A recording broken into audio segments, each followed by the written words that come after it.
Começa mais um vídeo do curso de Introdução à Probabilidade Estatística, a continuação de Introdução à Inferência Estatística, agora distribuições amostrais. Então, a gente começa falando sobre estatísticas e parâmetros. Isso é basicamente uma nomenclatura para facilitar a vida. Então, estatística é uma característica da amostra, ou seja, uma estatística T é uma função dos x1, 2 até n da amostra. Ou seja, T é uma função dos elementos da amostra. Enquanto que parâmetro é uma medida usada para descrever uma característica da população. Existe uma correspondência entre estatística e parâmetro. Então, para uma dada estatística T, deve existir um parâmetro θ que é correspondente, o que se faz a conta de maneira muito parecida ou igual ao que é feito na amostra e o que é feito na população. Tá? Então, essas definições existem para facilitar a linguagem em inferência estatística e diferenciar características quando a gente está falando de características da amostra e da população. Então, algumas das características mais comuns são a média amostral, né, que é aquela que a gente viu na semana 3, né, medidas de dispersão, medidas de posição e de dispersão. Então, a gente tem o x barra, que é a média amostral, o S quadrado, que é a variância amostral. Lembre-se que a gente tinha a variância amostral e a variância populacional. A amostral ela não é dividida por n, ela é dividida por n menos 1. E temos, então, a gente pode ter outras estatísticas, como o mínimo da amostra, né, o x-min, que é o mínimo da amostra, mínimo valor da amostra, o x-max, que é o máximo valor da amostra, o W aqui, eu estou denotando como W, a amplitude total da amostra, etc.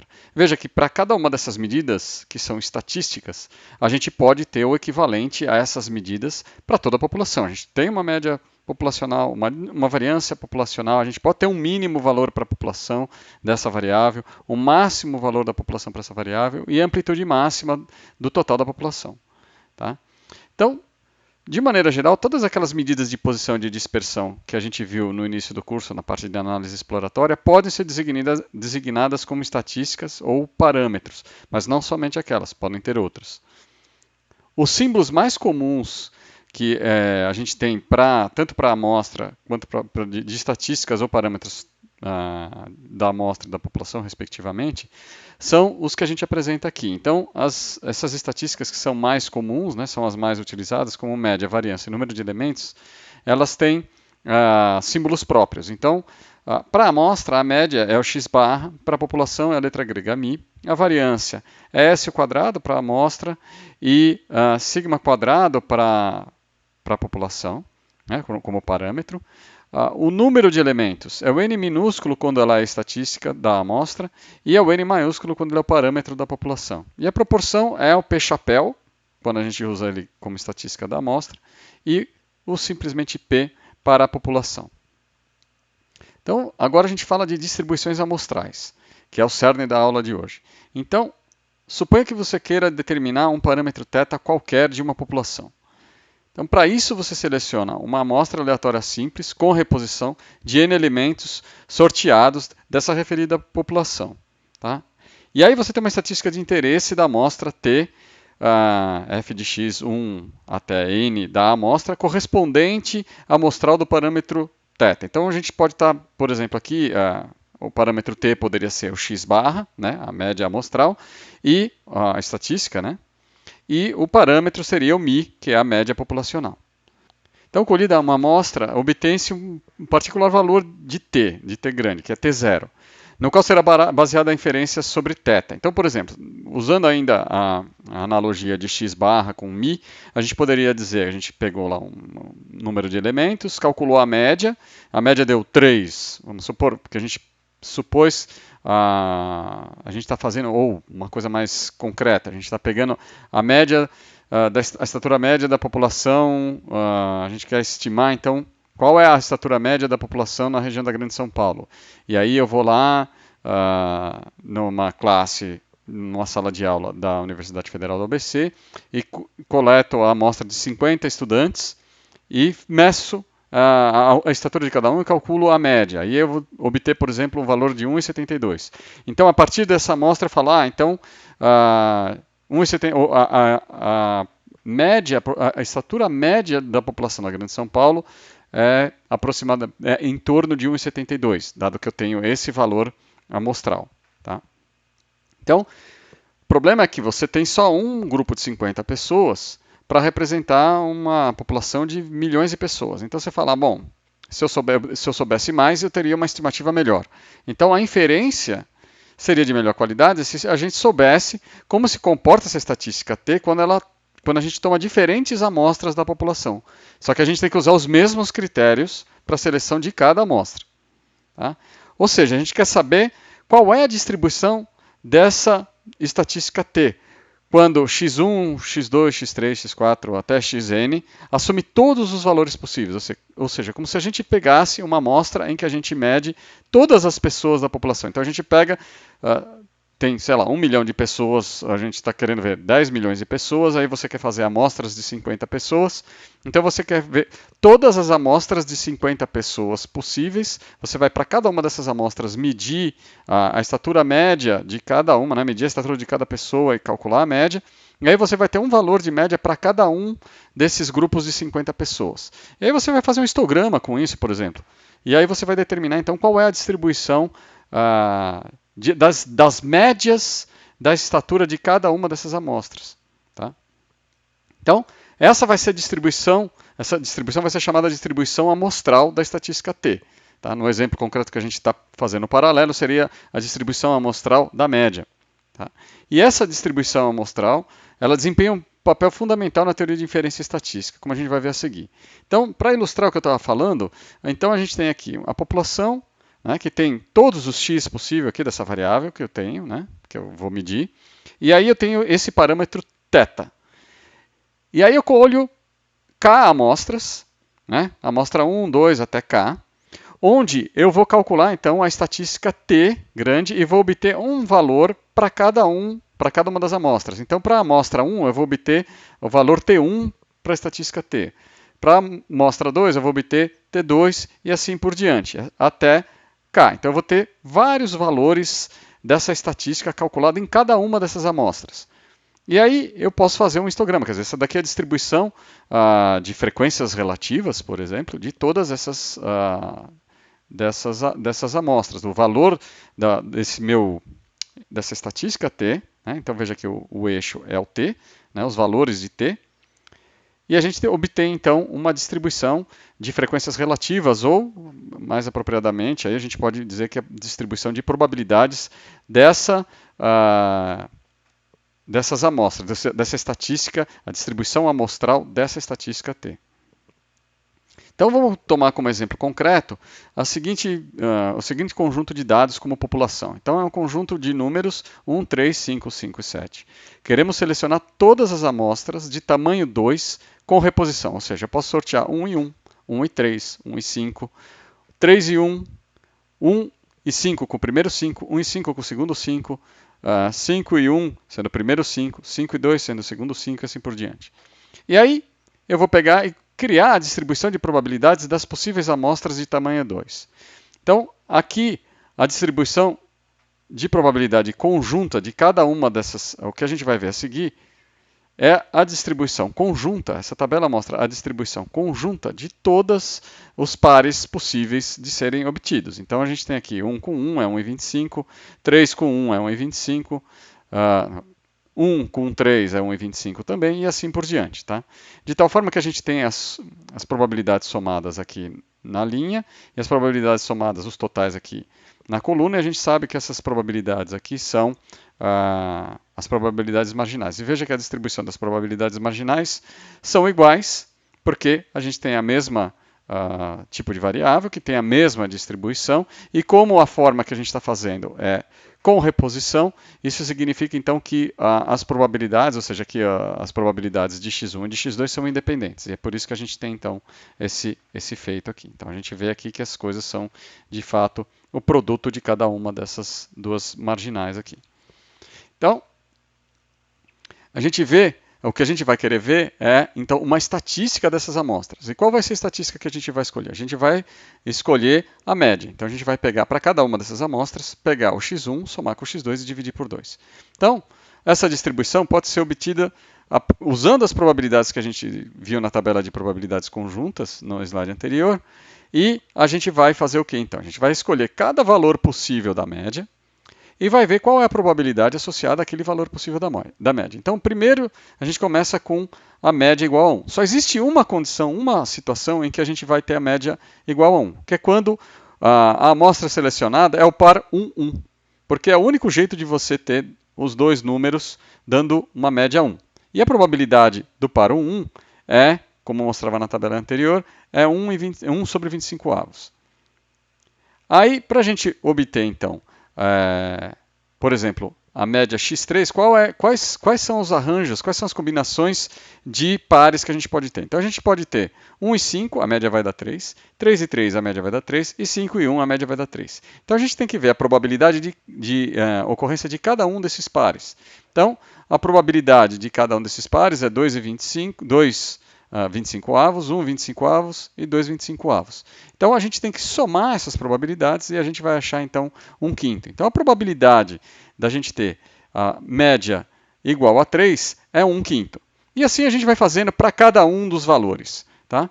Então, para cada um dos valores possíveis de média, a gente faz essa conta e aí a gente consegue então essa distribuição de probabilidades. Então, para média igual a 1, a gente tem 1,25, para média igual a 2, a gente tem 2,25, para 3, 3,25, 25 avos, e assim por diante. Tá? De tal forma que, se você fizer a soma aqui, a gente tem que dar o valor de 1. Então, agora a gente pode fazer, inclusive, os histogramas sobrepostos de x e de x barra para ver como eles ficam. Tá?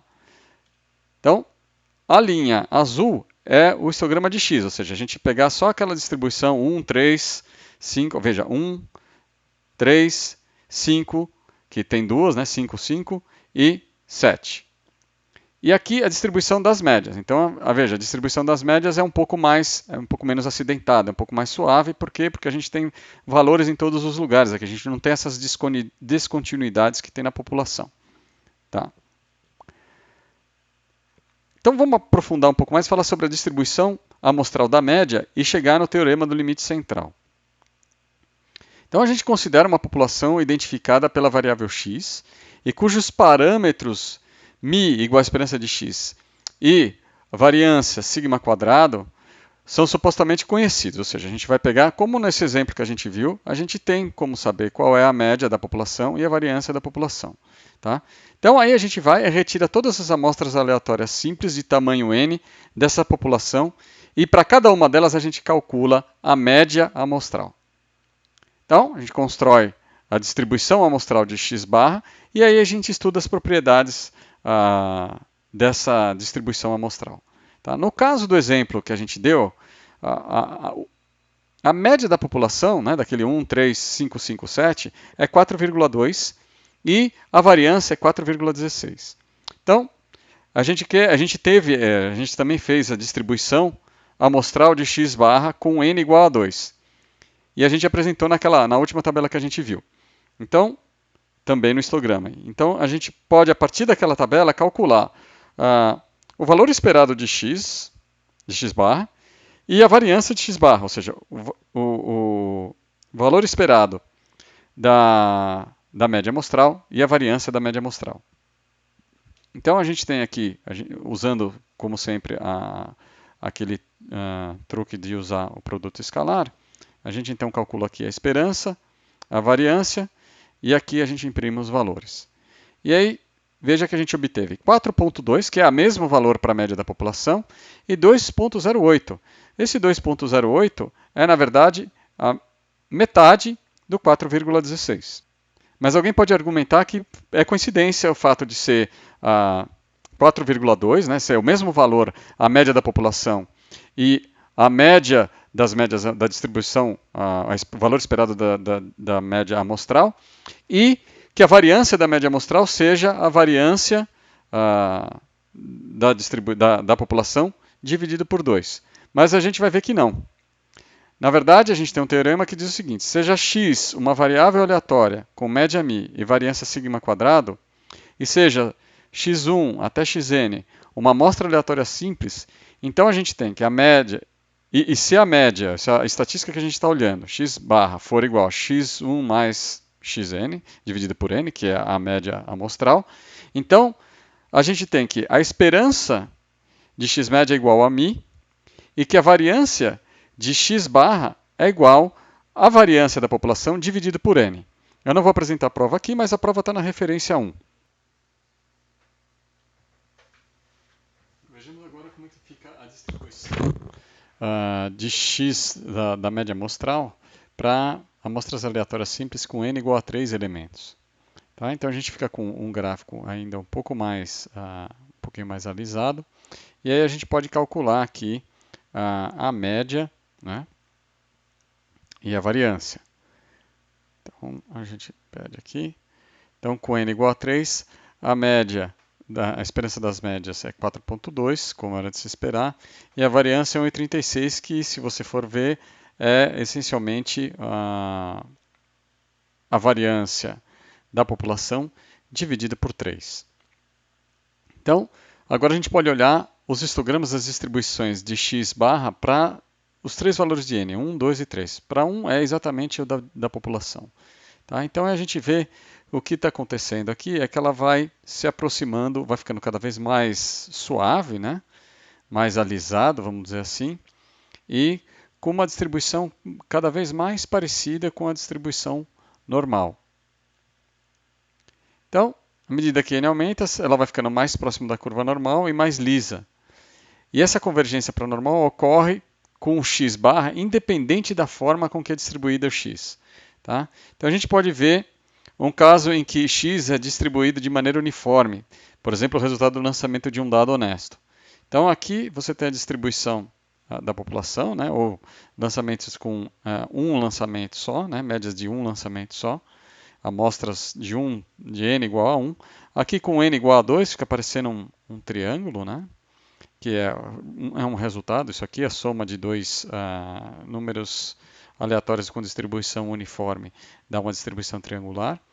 E aí, dividido por 2 vai continuar sendo uma distribuição triangular. E aí, à medida que a gente vai aumentando o número, aqui número n igual a 3 e aqui n igual a 5, você vê que a distribuição vai se aproximando cada vez mais de uma normal. Tá? E veja que em todos os casos, a média também vai se aproximando da média que seria da população, que é 3,5. Tá ok? E a gente pode ver ainda com o x distribuído exponencialmente. A gente vê aqui primeiro a distribuição exponencial, né, com amostras de tamanho 1, ou a própria distribuição exponencial, é a mesma coisa, tem esse perfil de exponencial. E aí a gente vê que com n igual a 2 ela já começa a ter um calombo aqui mais para dentro, e com n igual a 5 já tem uma cara um pouco mais de uma distribuição simétrica, né, um pouco mais parecida com a curva normal, e com n igual a 15 ela já parece bastante com uma normal. E veja, é importante que esses dados aqui foram coletados com o valor do parâmetro da exponencial igual a 1, né, o valor do parâmetro de escala igual a 1. Então aqui, veja que a média é igual a 1 na população, né, embora isso aqui não fica tão visível no gráfico, mas à medida que a gente vai ficando com uma distribuição aparentemente gaussiana, a gente vê que a posição que seria correspondente à média está sempre muito próxima de 1, tá? Que seria a média.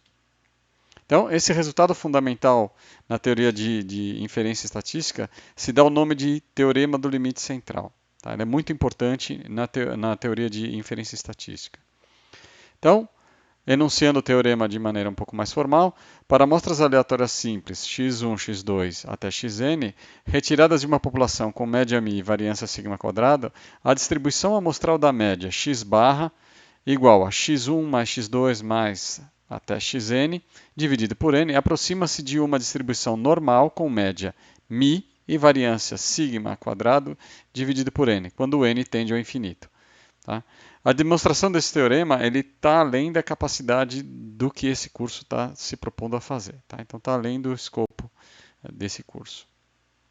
Então a gente vai colocar aqui, é importante mais do que saber como provar o teorema, é usar uma aplicação dele. Tá? Então saber como aplicar esse teorema. Então, um exemplo de aplicação a gente volta para aquele exemplo 4 do primeiro vídeo de inferência estatística, em que a gente tinha uma máquina automática de preenchimento de pacotes de café. Então, a máquina enchia pacotes de café e os pesos eram esperados que fossem uma média μ igual a 500 gramas e variância igual a 100 gramas ao quadrado. Então, colhendo uma amostra de 100 pacotes, sabemos que o que o teorema do limite central nos diz é que o x médio vai ter uma distribuição normal com média 500 gramas e variância de 100, que é a variância da população, dividido pelo número de elementos da amostra, que é 100, ou seja, a variância vai ser igual a 1 grama. Tá? E o que isso diz para a gente? Assim, se a gente fizer isso e a máquina estiver regulada, a probabilidade de se encontrar o peso médio de 100 pacotes, diferindo de 500 gramas por até 2 gramas, será o seguinte, quer dizer, você vai ter um intervalo, então, 2 gramas, veja, 2 gramas é 2 desvio padrão. Então, se você pegar a distribuição normal e fizer a conta da área dessa integral nesse intervalo de menos 2 desvios padrão até 2 desvios padrão, que é isso que está aqui, né? A gente pega a curva normalizada, então a gente vai de 2, né, de 0 até 2, né? A gente usa a tabela para valor igual a 2, né, de z com valor igual a 2, e multiplica por 2, né, porque ela é simétrica, então a de menos 2 até 2. E a gente obtém uma probabilidade de aproximadamente 95%. Tá? Então, dificilmente 100 pacotes de café terão média fora desse intervalo. Então, se isso acontecer, é razoável supor que a máquina esteja desregulada. Tá? Então, isso é um resultado forte que é garantido pelo teorema do limite central. Aí, por último, a gente vai falar do teorema da distribuição amostral da proporção. Então, vamos considerar uma população cuja proporção de ocorrência de uma determinada característica seja P.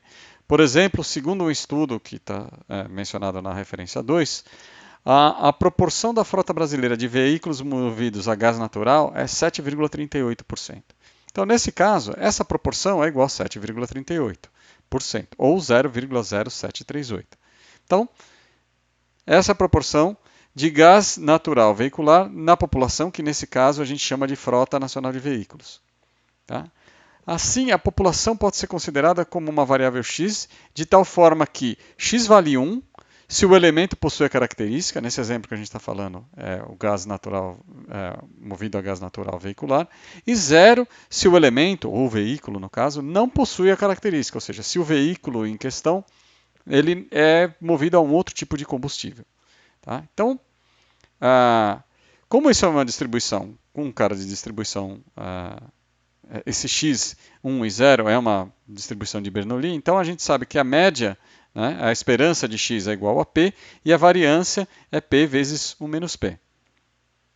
Então, se a gente retirar dessa população uma amostra aleatória simples com reposição, indicar por SN o total de elementos portadores dessa característica na amostra, no caso de ser movido a gás natural, então SN vai ter uma distribuição que é uma binomial de tamanho n com probabilidade p. Tá? E aí a gente vai definir por P chapéu a proporção da amostra, que é simplesmente o SN, né, o número no caso que a gente está falando, o número de veículos com gás natural que foram sorteados na nossa amostra, dividido pelo número total de elementos de veículos que tem na nossa amostra.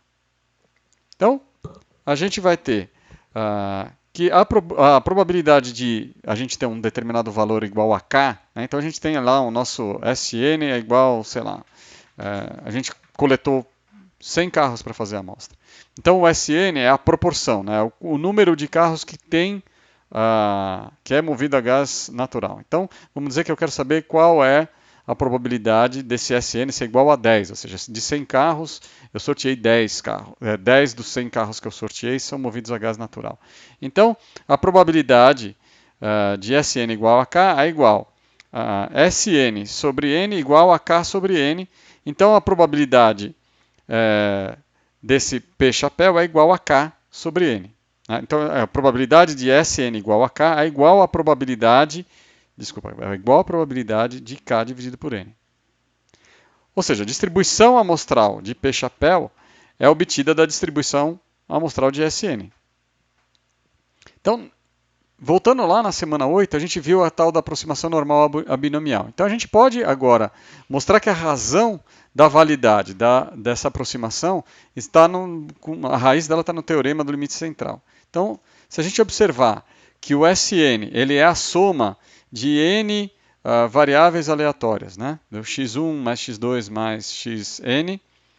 Então, onde cada xi tem a distribuição de Bernoulli com média μ igual a p e variância igual a p vezes 1 menos p, e elas são as variáveis duas a duas independentes, a gente pode escrever o seguinte, que esse Sn é o valor de n vezes o x médio, né? Ou seja, a média desses valores. Só que o nosso x barra aqui no caso vai ser o próprio p, como a gente vai ver.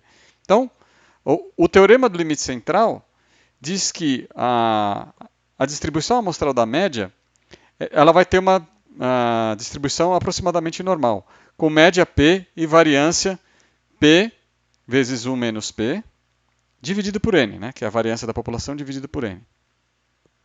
Então, essa vai ser a cara da nossa distribuição, ela p, né, média com média p e p vezes 1 menos p dividido por n. Tá? Agora a gente lembra da aproximação normal binomial.